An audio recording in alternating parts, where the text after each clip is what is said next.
नमस्कार। चाणक्य विद्यापीठ संस्थान के ऑनलाइन प्लेटफॉर्म पर आपका फिर से स्वागत है। अपन पढ़ रहे थे हेलो एल्केन एवं हेलो एरिन्स के बारे में।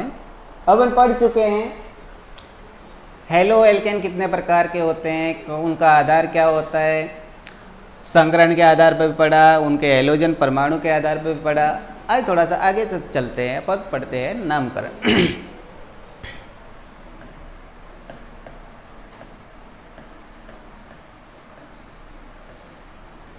अब नामकरण दो प्रकार के होते हैं, एक तो सामान्य नाम होता है, दूसरा होता है आईयूपीएसी नामकरण।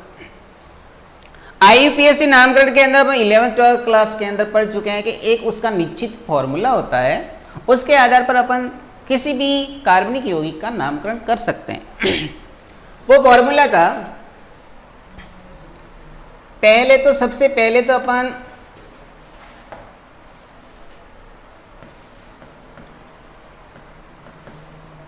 प्रतिस्थापी समूह का नाम लिखते हैं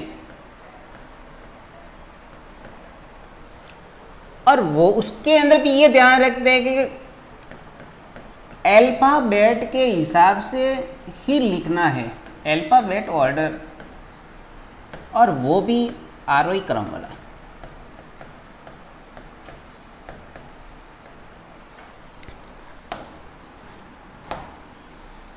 और उससे पहले प्रतिस्थापी समूह कार्बन श्रृंखला के कौन कौन से कार्बन पर स्थित है उसका अंक, यहां पर कार्बन का अंक लिखना है।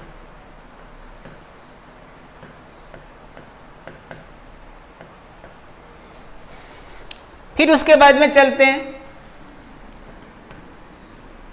उसके बाद आती है मूल कार्बन श्रृंखला कि कितने कार्बन की वो श्रृंखला है। उसके आधार पर यदि माना कि एक कार्बन है तो मैथ लिखते हैं, 2 कार्बन है तो एथ लिखते हैं, 3 कार्बन होता है तो प्रॉप लिखते हैं। वो लिखना है आपको मूल कार्बन श्रृंखला के अंदर।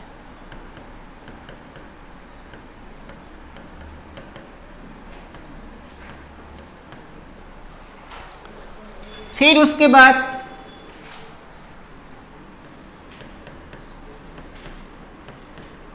प्राथमिक अनुलग्न लगाना है।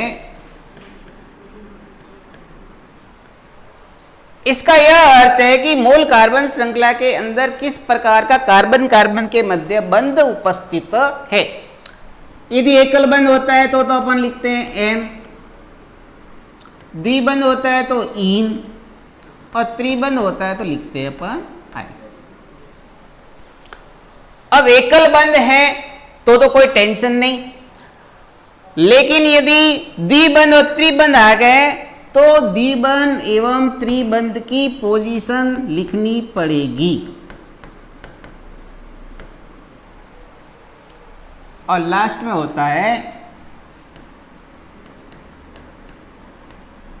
द्वितीयक अनुलग्न। और द्वितीयक अनुलग्न उनका होता है जो उस कार्बन श्रृंखला के अंदर क्रियात्मक समूह हो। जैसे फॉर एग्जाम्पल माना कि कार्बन श्रृंखला के अंदर कार्बोक्सिलिक एसिड क्रियात्मक समूह हो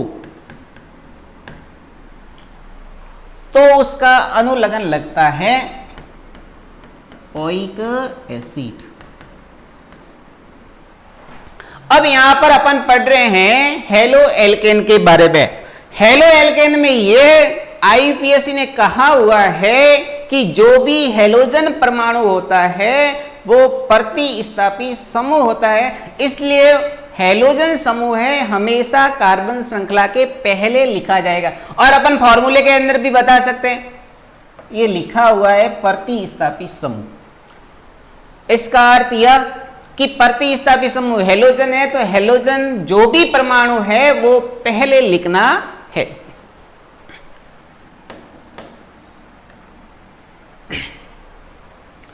अब जैसे कि एग्जाम्पल देखते हैं,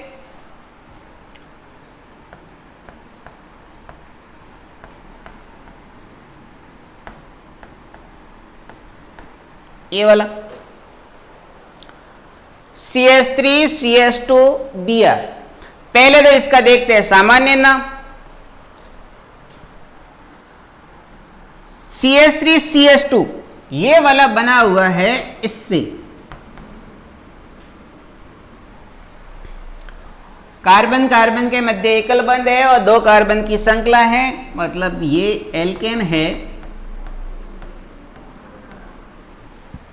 और कितने कार्बन का एल्केन है? दो कार्बन का। दो कार्बन के लिए एथ और अंत में लगाते हैं एन।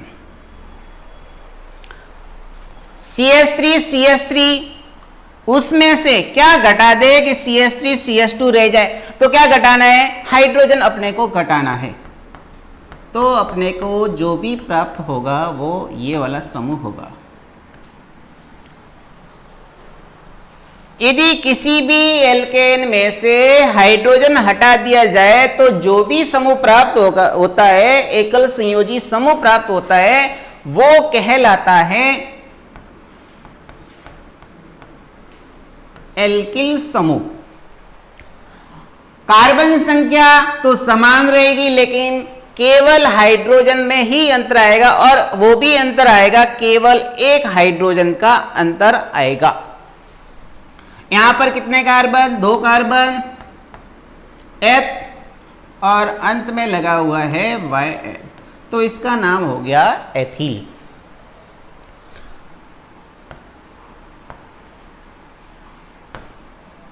अब साधारण लवण का फॉर्मूला होता है NaCl। जब भी इसका सामान्य नाम पूछते हैं तो हमेशा अपन ये बोलते हैं सोडियम क्लोराइड।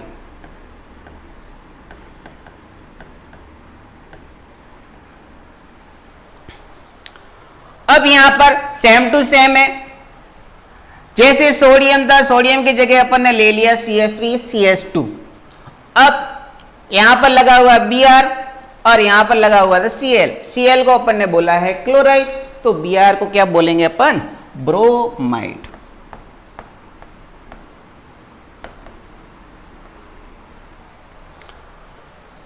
फ्लोरीन होता तो अपन बोलते फ्लोराइड। क्लोरीन है तो अपन बोलते क्लोराइड। ब्रोमीन है तो ब्रोमाइड, और यदि आयोडीन हो तो अपन बोलते हैं आयोडाइड। ये तो इसका हो गया सामान्य नाम। अब दूसरा IUPAC नाम। अभी कहा है कि हैलोजन जो भी समूह है वो प्रतिस्थापी समूह के रूप में ही लिखा जाता है। प्रतिस्थापी समूह के रूप में लिखा गया है, तो यहां पर कौन सा परमाणु है? Br।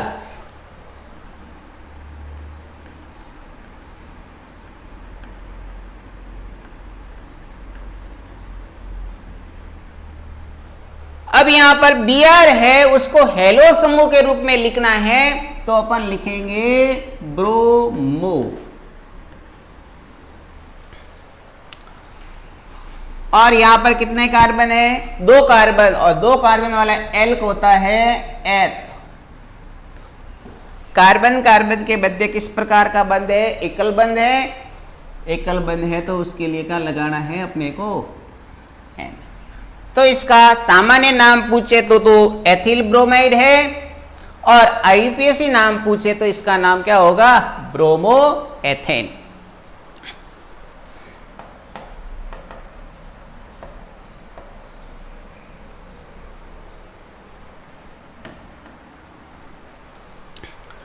अब दूसरा एग्जाम्पल देखते हैं।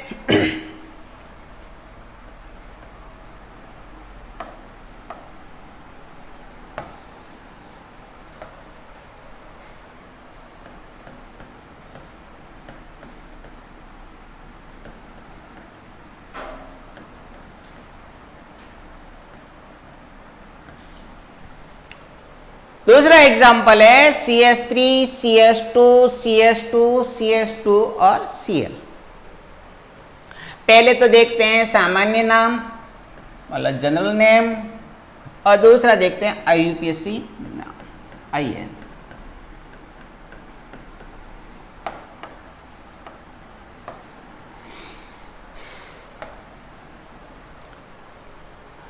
जनरल नाम के अंदर जो भी आपको कार्बन श्रृंखला दिख रही है उसका सबसे पहले तो आपको एल्किल समूह बनाना है।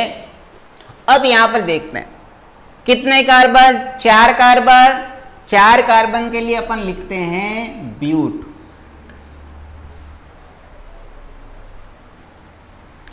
और एक हाइड्रोजन उसके अंदर से कम है, मतलब ये वाला जो भी इसका सजात होगा, एल्केन होगा, वो होगा ब्यूटेन। और ब्यूटेन में से एक हाइड्रोजन कम है, इसके लिए यहां पर अपन लगाते हैं वह, तो इसका नाम हो गया ब्यूटाइल या ब्यूटिल भी बोल सकते हैं।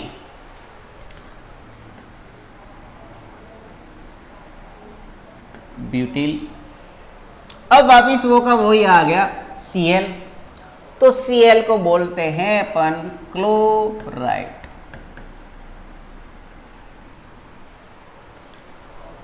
अब दूसरा नाम IUPAC नाम। IUPAC नाम के अंदर हेलोजन परमाणु है, उसको पहले लिखो। यहां पर Cl परमाणु है तो Cl को हेलोजन, हेलो के रूप में अपन लिख सकते हैं क्लोरो। फिर कार्बन श्रृंखला 4 कार्बन की, तो उसके लिए लगाते हैं अपन ब्यूट। और सभी कार्बन कार्बन के मध्य एकल बंध है, इसलिए अंत में लगेगा N, तो इसका नाम हो गया क्लोरोब्यूटेन। आपको पूछे जनरल नाम क्या है तो ब्यूटिल क्लोराइड, और यदि IUPAC नाम पूछे तो क्लोरो एल ब्यूटेन। इसका अर्थ यह है, इनको बोलेंगे सामान्य नाम के अंदर एल्किल हैलाइड, और IUPAC के अंदर बोलेंगे हेलो एल्केन। अब और एग्जांपल देखते हैं जिसके अंदर द्विबंध भी हो सकता है, त्रिबंध हो सकता है, या जो भी हेलोजन परमाणु है उसकी स्थिति में परिवर्तन हो सकता है।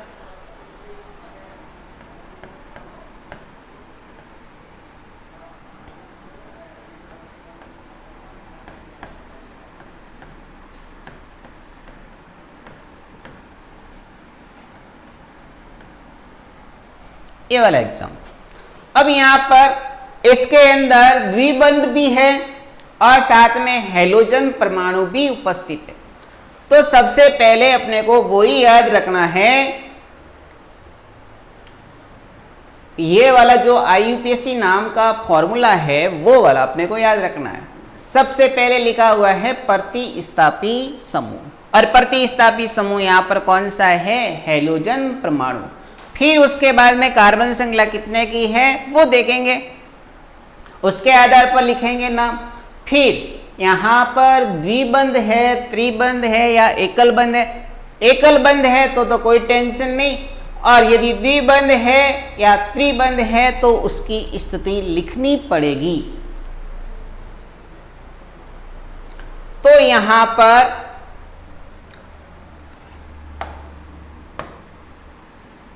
ये वाला हेलोजन परमाणु है और कार्बन श्रृंखला के अंदर ये वाला द्विबंध भी उपस्थित है। सबसे पहले प्रतिस्थापी समूह का काम करते हैं। यहां पर Br लिखा हुआ है तो अपन लिख देते हैं ब्रोमो।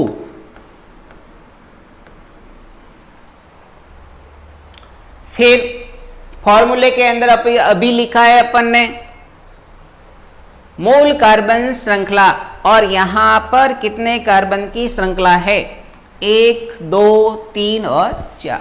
4 का मतलब है कौन सा एल का आएगा, 1 कार्बन होता है मैथ, 2 कार्बन होता है तो एथ, 3 कार्बन होता है तो प्रोप, और यहां पर 4 कार्बन है तो क्या लिखेंगे अपन, ब्यूट। फिर वापिस चलते हैं, उसके बाद में लिखा हुआ है प्राथमिक अनुलग्न। अब यहां पर प्राथमिक अनुलग्न के अंदर इस एग्जाम्पल के अंदर द्विबंध उपस्थित है तो इन तो आएगा,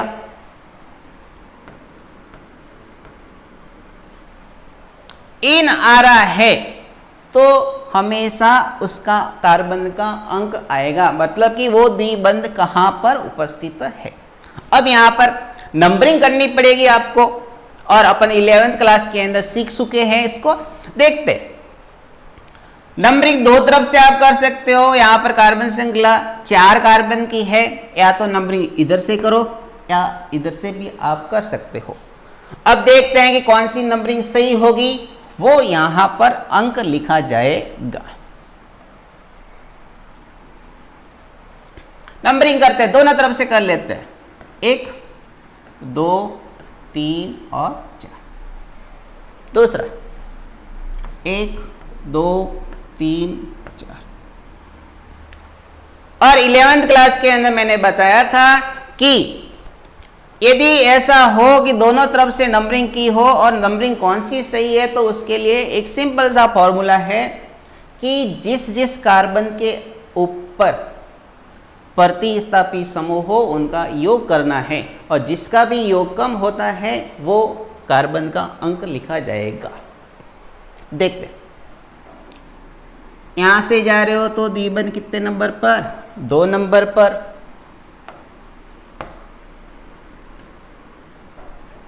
उसके बाद में जो प्रतिस्थापी समूह है कितने नंबर पर आ रहा है, 4 नंबर पर। टोटल किया तो कितना आया, 6। अब इधर से चलते हो, कितने नंबर पर है, 1 नंबर पर है। और दूसरा द्विबंध कितने नंबर पर आ रहा है, 2 नंबर पर आ रहा है। टोटल कितना हो गया, 3 हो गया। अब अपन बता सकते हैं कि कौन सा टोटल कम है और कौन सा ज़्यादा है। तो टोटल ये वाला कम है, तो ये वाली नंबरिंग है वो सही है, और ये वाली अपने रॉन्ग है।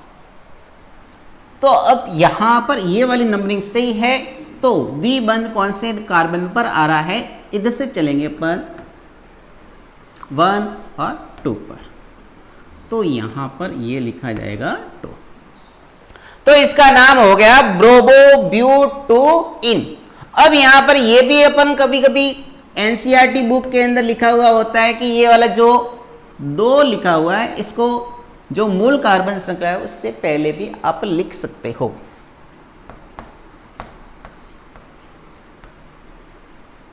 तो इसका नाम ये भी है। दोनों सही है, ये भी सही है और ये भी सही है। ब्रोमोब्यूटूइन या ब्रोमोटोब्यूटीन, दोनों आपके नामकरण है, आईयूपीएसी नाम है, वो सही है। अब नेक्स्ट एग्जांपल और देखते हैं।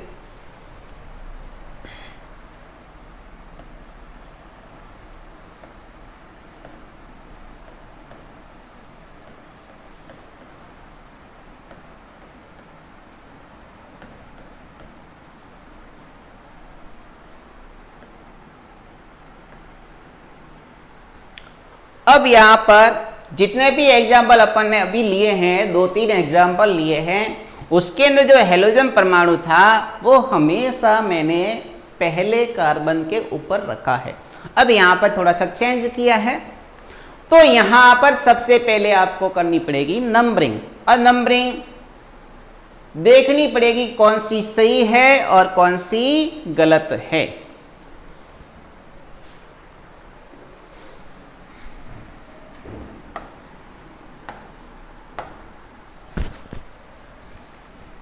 तो नंबरिंग 2 तरफ से कर सकते हो। मूल कार्बन श्रृंखला है उसको हमेशा ब्रैकेट के अंदर लेना है अपने को। दोनों तरफ से कर सकते हो, पहला कार्बन एवं अंतिम कार्बन से। इधर से करते हैं 1 2 3 4 5, और इधर से करो 3 4 और 5। अब यहां पर पहले अपन को वही देखना है कि जो भी प्रतिस्थापी समूह है उसको कम से कम अंक कहां से प्राप्त हो रहे हैं। जहां से इसको कम से कम अंक प्राप्त हो रहे हैं वो नंबरिंग सही है। तो यहां से जाते हो तो आयोडीन को कितना नंबर मिल रहा है, 2 नंबर मिल रहा है, और इधर से आ रहे हो तो कितना नंबर मिल रहा है, 4। 4 नंबर मिल रहा है और 1 नंबर मिल रहा है, 2 नंबर मिल रहा है, तो सही कौन सी हुई? ऊपर वाली। जो अंक कम होते हैं वो सही है और जो अंक ज्यादा है वो गलत है। तो IUPAC नाम हमेशा ऊपर वाला जो राइट अंकन किया है उसके द्वारा ही किया जाएगा। अब अपने को फॉर्मूला वापिस याद रखना है। सबसे पहले लिखा हुआ है प्रतिस्थापी समूह, और प्रतिस्थापी समूह कौन से कार्बन अंक के ऊपर है, तो कार्बन का अंक लिखना पड़ेगा।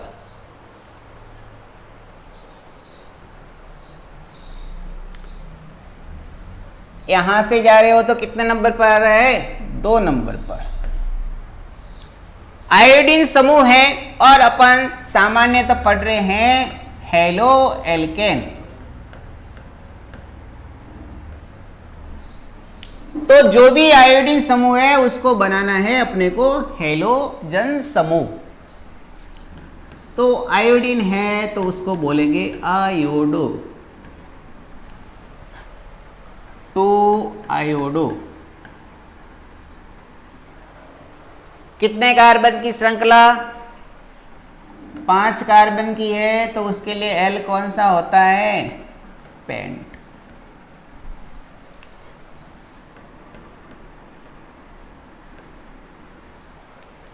और कार्बन कार्बन के मध्य किस प्रकार का बंध उपस्थित है? एकल बंध उपस्थित है, तो लिखा जाएगा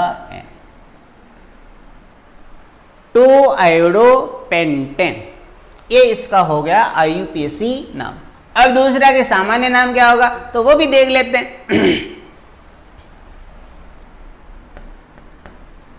कितने कार्बन की श्रृंखला? 5 कार्बन की, तो वो बना दो आप एल्केन।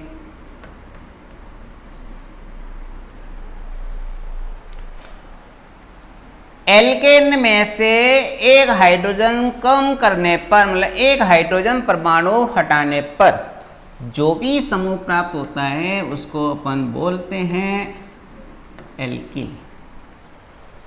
अब यहां पर कौन से कार्बन से हटाया है इसने? 2 नंबर पर ये हटा दिया और एकल बंद कर दिया, तो एकल संयोजी समूह हो गया और उसका बोलते हैं अपन एल्किल समूह। पहले जो एल्केन था उसका नाम था पेंटेन।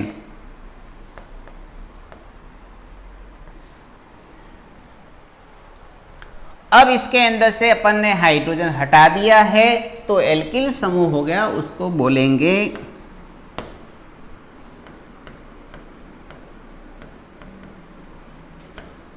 पेंटिल। ये तो लिख दिया अपन ने पेंटिल।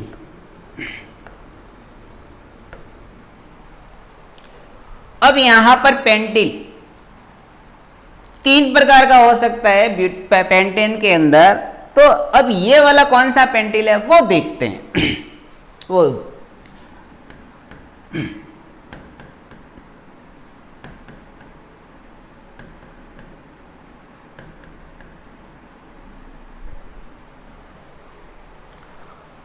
जो भी पेंटेन है, एल्केन है, उसके अंदर से कहां से हाइड्रोजन हटाकर अपन एल्किल समूह बना सकते हैं वो देखते हैं। तो उसके आधार पर अपने आप नाम आएगा। माना कि पहला कार्बन और अंतिम कार्बन उसके अंदर से अपन ने हाइड्रोजन हटाया हो तो ये वाला समूह प्राप्त होगा।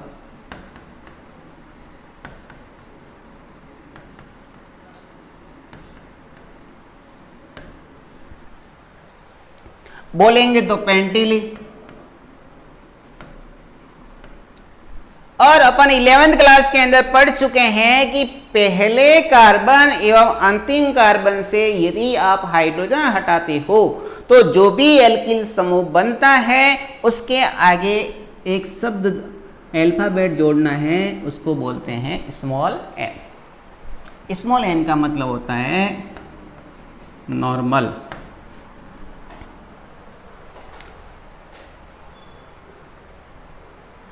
तो ये वाला जो पेंटिल है इसको बोलेंगे एन पेंटिल। ये वाला हाइड्रोजन इधर से हटाया, आप इधर से भी हटा सकते हो, इधर से भी हटाओगे तो उसको इसको उल्टा करेंगे तो इसके जैसा ही प्राप्त होगा और उसको भी बोलेंगे एन पेंटिल। अब दूसरा आप कहां से हटा सकते हो, देखते हो, इधर से भी हटा सकते हो हाइड्रोजन और इधर से भी हटा सकते हो और इधर से भी हटा सकते हो। पहले एवं अंतिम से तो निकाल दिया, यहां से हटाते हो, यहां से अपन हटाते हैं, हाइड्रोजन को हटाया तो ये वाला समूह प्राप्त होगा अपने को।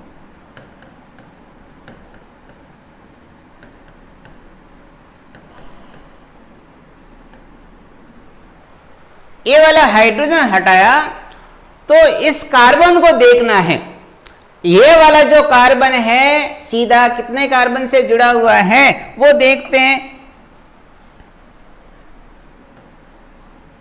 ये वाला कार्बन इधर जुड़ा है, एक कार्बन सीधा, और यहां से भी एक, मतलब कितने कार्बन से जुड़ा हुआ है, दो कार्बन से, दो कार्बन से जुड़ा हुआ हो तो उसके लिए लिखते हैं सेकेंडरी, या हिंदी में अपन बोलते हैं द्वितीय कार्बन। अब द्वितीय कार्बन है और समूह जो भी बन रहा है, एल्किल समूह बन रहा है, 5 कार्बन से ही बन रहा है, तो पेंटिल तो लगेगा ही, लेकिन उससे पहले अपने क्या लगेगा, द्वितीयक पेंटिल। अब यहां पर सेम टू सेम है, ये वाला, यहां से अपन ने हाइड्रोजन हटाया है तो यहां पर लगेगा SEC। SEC का मतलब है यहां पर सेकेंडरी, या प्राथमिक होता है तो 1 डिग्री लिखते हो, द्वितीयक होता है 2 डिग्री और तृतीयक होता है तो 3 डिग्री। तो आप ये वाला भी लिख सकते हो, लेकिन नामकरण में हमेशा ये वाला ही लिखा जाएगा। अब यहां पर एक कंडीशन और आ रही है, जो भी आपने द्वितीय कार्बन लिखा है वो वाला कार्बन थोड़ी सी अलग संरचना बढ़ा रहा है, देखते हैं। एक 11th क्लास के अंदर पढ़ा था कि कार्बन परमाणु की चारों एकल बंध से अलग अलग समूह जुड़े हुए हो, माना कि A, B, C और D। तो ये वाला जो कार्बन है ना, इसको बोलते हैं एक्टिव कार्बन, हिंदी में बोलते हैं अपन सक्रिय। ये वाला यदि कार्बन उपस्थित हो तो वो एक समावेता प्रदर्शित करता है, वो प्रकाशिक समावेता, वो बाद का टॉपिक है, वो बाद में पढ़ेंगे। लेकिन अब यहां पर ये वाला जो कार्बन है इसको देखते हैं, तो एक तो हाइड्रोजन जुड़ा हुआ है, एक आयोडीन जुड़ा हुआ है, एक तरफ ये वाला समूह जुड़ा हुआ है और एक तरफ ये वाला समूह जुड़ा हुआ है। सेम टू सेम कंडीशन है, ये वाला कार्बन इससे जुड़ा हुआ ये कार्बन है, इसको मानते हैं अपन A, जैसे कि यहां पर अपन ने माना है। दूसरा ये वाला समूह, इसको मानते हैं B, ये वाला मानते हैं C और ये वाला मानते हैं अपन D। मतलब कि ये वाला कौन सा कार्बन है, एक्टिव कार्बन, सक्रिय कार्बन, द्वितीयक पेंटिल है। लेकिन उसके साथ में ये वाला जो कार्बन है, कौन सा कार्बन है, एक्टिव कार्बन, तो इसलिए इसके आगे लिखा जाएगा एक्टिव, एक्टिव 2 डिग्री पेंटाइल या सेकेंडरी पेंटाइल, और साथ में क्या लिखा हुआ है, आयोडीन। आयोडीन के लिए लिखेंगे हैलाइड के रूप में क्या लिखते हैं, आयोडाइड। अब तीसरा एक और एल्किल समूह बन सकता है, वो मैं बता देता। अब यहाँ पर अपना काम तो IUPAC नाम के अंदर तो खत्म हो गया, मतलब जनरल नाम लिखना था वो अपने कर दिया। लेकिन यहाँ पर मैं आपको बता देता हूं, पेंटाइल तो बनेगा, ये वाला कार्बन है और ये वाला कार्बन है ना, दोनों एक समान है। क्यों समान है? यहां से भी जाओगे तो 2 नंबर पर आएगा और इधर से भी आओगे तो कितने नंबर पर आएगा? मतलब 2 डिग्री है।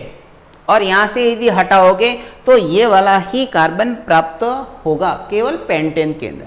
और दूसरा ये वाला, यहां से अपन हाइड्रोजन हटाते हैं,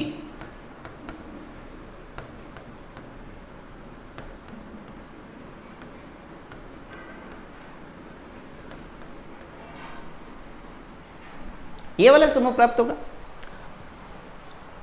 ये वाला जहां से हाइड्रोजन हटाया है 2 डिग्री तो है, लेकिन ये वाला कार्बन नहीं है, मतलब सामान्य 2 डिग्री है। क्यों? ये सामान्य इसलिए है कि इस कार्बन पर एक तो कौन जुड़ा हुआ है? हाइड्रोजन। दूसरा यहाँ पर कोई भी समूह आप जोड़ सकते हो, माना कि X लिख देता हूँ। इधर जुड़ा हुआ है C2H5 और इधर भी कौन सा जुड़ा हुआ है? C2H5। दोनों समूह एक समान हैं, दोनों समूह एक समान हो गए। तो यहाँ पर एक्टिव कार्बन के अंदर ये होता है कि जो भी कार्बन है एकल संयोजी परमाणु है वो अलग अलग होने चाहिए। अब यहाँ पर तो दोनों एक समान है, तो इसका अर्थ ये हुआ कि ये वाला 2 डिग्री पेंटाइल तो है लेकिन एक्टिव नहीं है। ठीक है, अब आगे चलते हैं।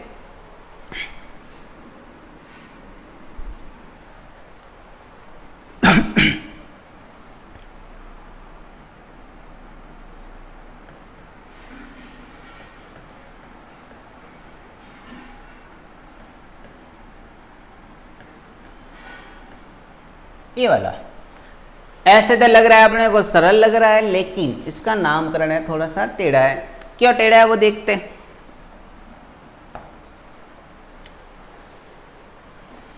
सामान्य नाम के अंदर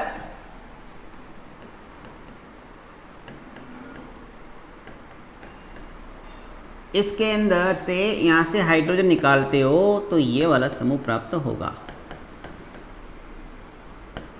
और इस समूह को बोलते हैं एलील।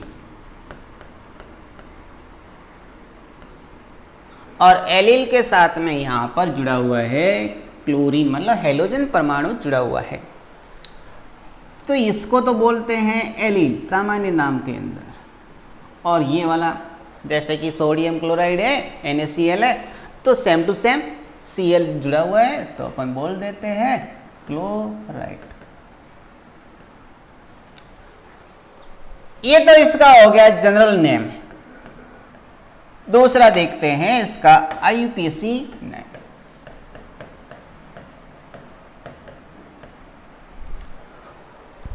IUPAC नाम के अंदर 2 समूह कहीं पर भी आ जाए, मतलब यहां पर 2 समूह का मतलब ये है, यहां पर एक तो द्विबंध आ रहा है, दूसरा हेलोजन परमाणु आ रहा है, तो आपको नंबरिंग करनी पड़ेगी। और नंबरिंग आप कहीं से भी करो, दोनों तरफ से कर सकते हो। अब सही कौन सी होगी वो आपको देखना पड़ेगा। 1 2 3, 1 2 और 3। एक तो हेलोजन समूह है और दूसरा यहां पर इन समूह है, मतलब कि एल्कीन है, द्विबंध है। हेलोजन समूह IUPAC ने यह माना है कि जो द्विबंध हो, जो भी द्विबंध है या त्रिबंध है, उसकी प्राथमिकता प्रतिस्थापी समूह से पहले होगी, मतलब कि उसको कम से कम कार्बन का अंक प्राप्त होना चाहिए। तो यहां पर देखते हैं, इधर से जा रहे हो तो द्विबंध को कितना नंबर मिल रहा है अपने को? 1 नंबर मिल रहा है। और इधर से जा रहे हो तो कितना नंबर प्राप्त हो रहा है अपने को? 2। तो सही कौन सी होगी? ये वाली सही होगी। तो यहां पर सबसे पहले अपन लिखते हैं हेलोजन समूह, मतलब प्रतिस्थापी समूह। और कौन से कार्बन पर उपस्थित है? 3 नंबर पर।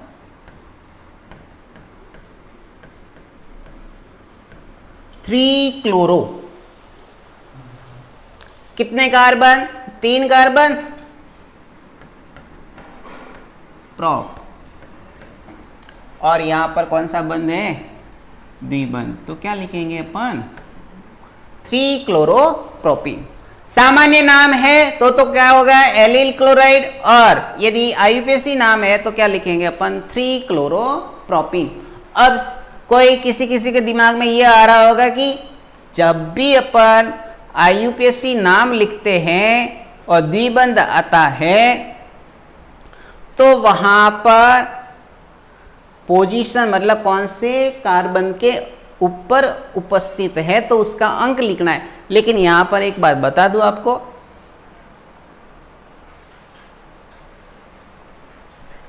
यहां पर अभी मैंने कहा था कि द्विबंध या त्रिबंध उसकी प्राथमिकता किसी भी अन्य प्रतिस्थापी समूह से पहले होती है, मतलब कि उसको कम से कम अंक प्राप्त होना चाहिए। इसलिए यहां पर द्विबंध से पहले उस कार्बन का अंक नहीं लिखा हुआ